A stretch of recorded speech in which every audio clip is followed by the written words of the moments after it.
बहू का 9वां महीना। सुमित्रा जी की बहू रितु प्रेग्नेंट थी और अब उसकी प्रेगनेंसी का 9वां महीना चल रहा था।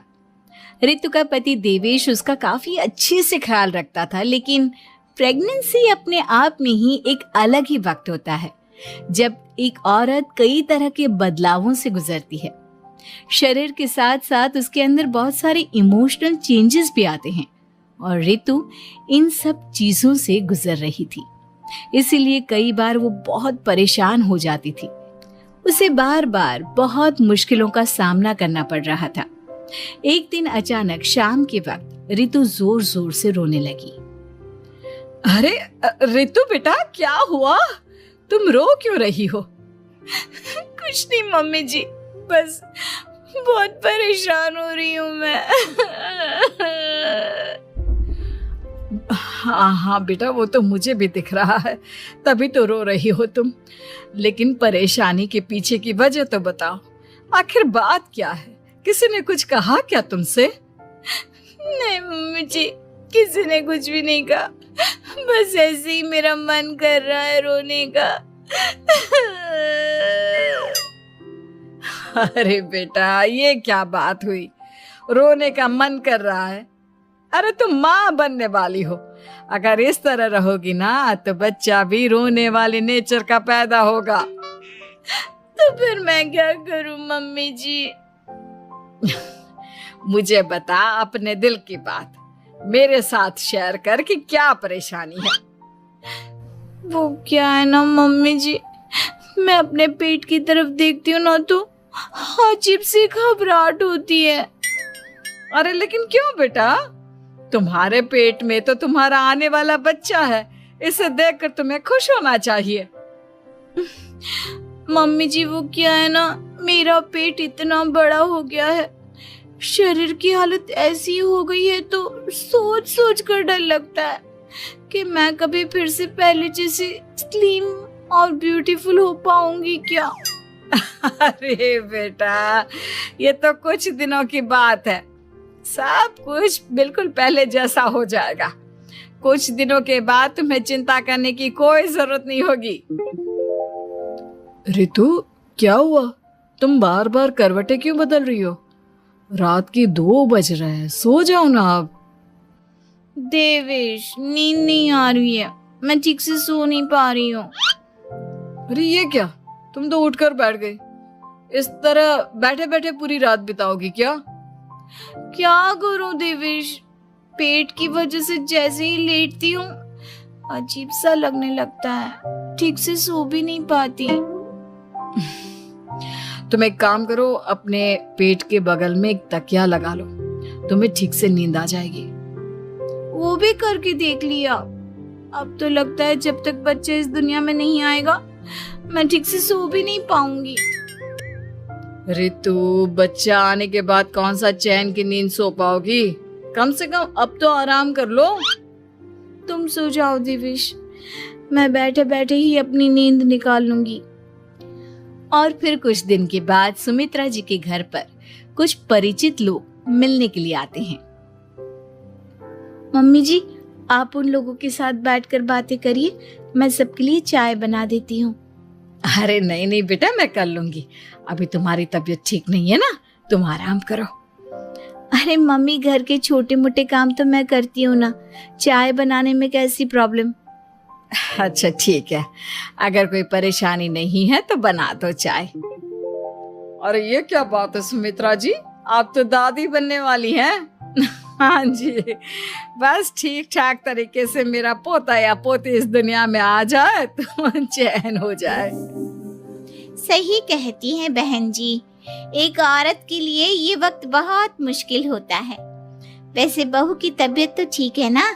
हाँ हाँ, तबीयत तो ठीक है, बस ऐसे ही थोड़ी बहुत परेशानी है जो इस वक्त होती है, उसी से गुजर रही है।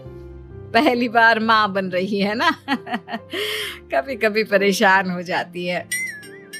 सुमित्रा जी रिश्तेदारों से बात करती है और उन्हें काफी देर हो जाती है। रिश्तेदारों के जाने के बाद, अरे रितु बेटा, तुम अभी तक किचन में काम कर रही हो? मैंने तुम्हें मना किया था ना, इतनी देर खड़े रहने की क्या जरूरत थी? मम्मी जी वो मुझे लगा रात के खाने में देर हो जाएगी इसलिए।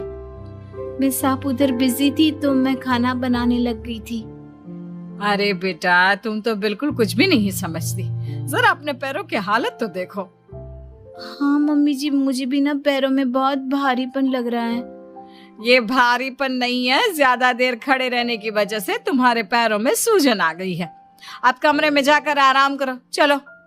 और सुनो, अपने पैरों के नीचे ना तकिया लगा लेना, सर के नीचे मत लगाना, ठीक है? अपने कमरे में जाने के बाद यार ये प्रेगनेंसी भी कितनी अजीब चीज है, कभी रोने का मन करता है, कभी हंसने का। घर में सब मुझे बहुत प्यार करते हैं, लेकिन प्रेगनेंसी की जो प्रॉब्लम्स मैं फेस कर रही हूँ वो मैं किसी को नहीं समझा सकती। ये सब कब ठीक होगा? और फिर एक रात अचानक रितु नींद में उठकर बैठ जाती है और अपने पूरे शरीर पर खुजली करने लगती है। देवेश की आंख खुलती है और वो रितु को इस तरह खुजली करते हुए देखता है। अरे क्या हुआ रितु, तुम ठीक तो हो ना? पता नहीं क्यों देवेश, लेकिन अचानक से पूरे शरीर में खुजली हो रही है। दिखाओ जरा मुझे। अरे लेकिन तुम्हारे शरीर पर तो कोई मच्छर के काटने की या किसी तरह के रैशेस भी नहीं है, फिर खुजली क्यों हो रही है? लगता है ये भी प्रेगनेंसी की कोई नई प्रॉब्लम है।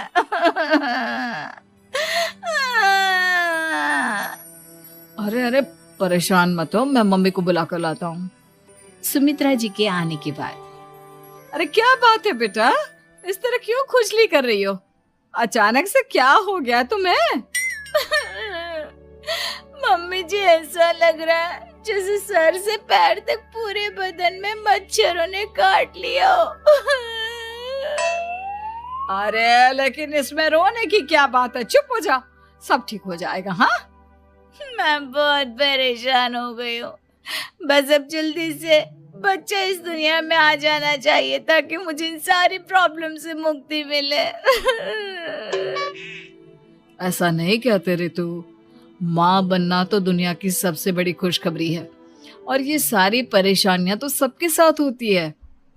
जानती हूँ, लेकिन फिर भी क्या करूँ, रात को सो नहीं सकती। कभी पेट भर के खाना खा लेती हूँ तो उल्टी करने का मन करता है, ज्यादा देर खड़ी हो जाती हूँ तो पैर में सूजन आ जाती है, ज्यादा देर बाहर घूमने भी नहीं जा सकती वरना टॉयलेट की प्रॉब्लम।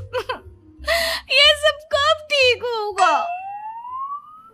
कुछ दिन और बीत गए और अब तक रितु का 9वां महीना खत्म होने का वक्त आ गया था।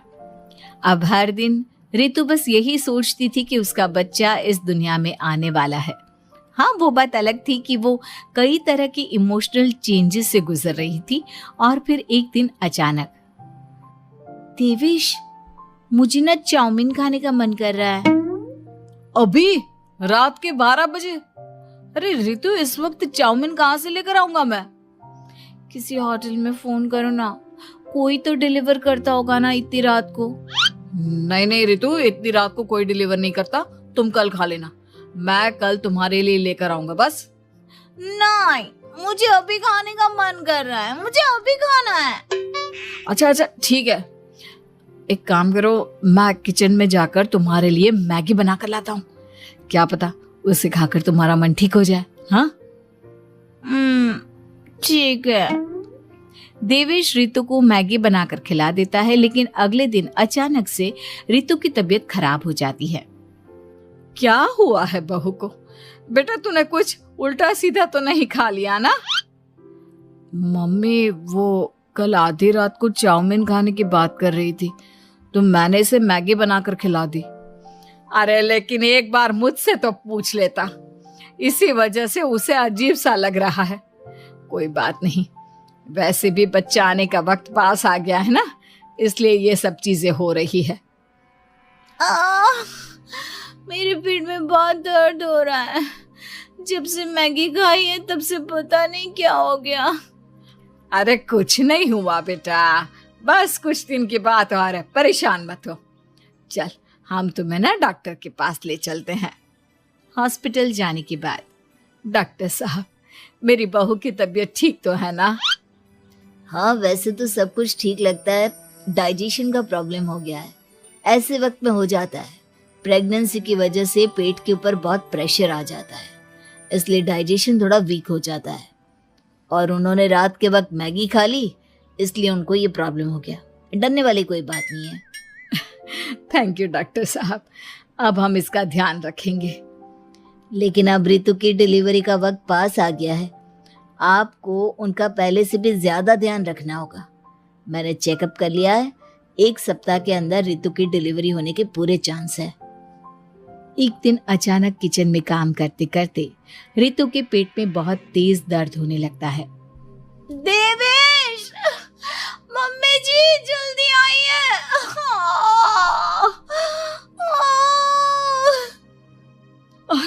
अरे क्या हुआ बहू, क्या हुआ तुम्हें? बहुत दर्द हो रहा है मम्मी, मेरे पेट में बहुत तेज दर्द हो रहा है, मुझसे खड़ा भी नहीं रहा जा रहा। इधर आ जाओ रितु, मैं तुम्हें बेड पर लिटा देता हूँ, सब ठीक हो जाएगा। बेटा, मुझे लगता है इसकी डिलीवरी का वक्त पास आ गया है। अब हमें रितु को हॉस्पिटल ले जाना होगा। वैसे भी डॉक्टर ने कहा था कि 1 सप्ताह के अंदर डिलीवरी कभी भी हो सकती है। मुझे बहुत दर्द हो रहा है, ऐसा लग रहा है जैसे मैं मर जाऊंगी। प्लीज मुझे बचा लो देवेश। अरे रितु, घबराओ मत, ऐसा कुछ नहीं होगा। हॉस्पिटल पहुंचने के बाद आप जल्दी से रितु को एडमिट करवा दीजिए और आप लोग बाहर वेट करिए। नहीं, मुझे बहुत दर्द हो रहा है। रितु, समझने की कोशिश करो, सब कुछ ठीक हो जाएगा। रितु को लेबर पेन शुरू हो गया था और वो काफी तकलीफ से गुजर रही थी। एक बच्चे को जन्म देते समय औरत जिस तकलीफ से गुजरती है उसे सिर्फ वही समझ सकती है। रितु की तकलीफ को देखकर देवेश भी काफी इमोशनल हो गया था।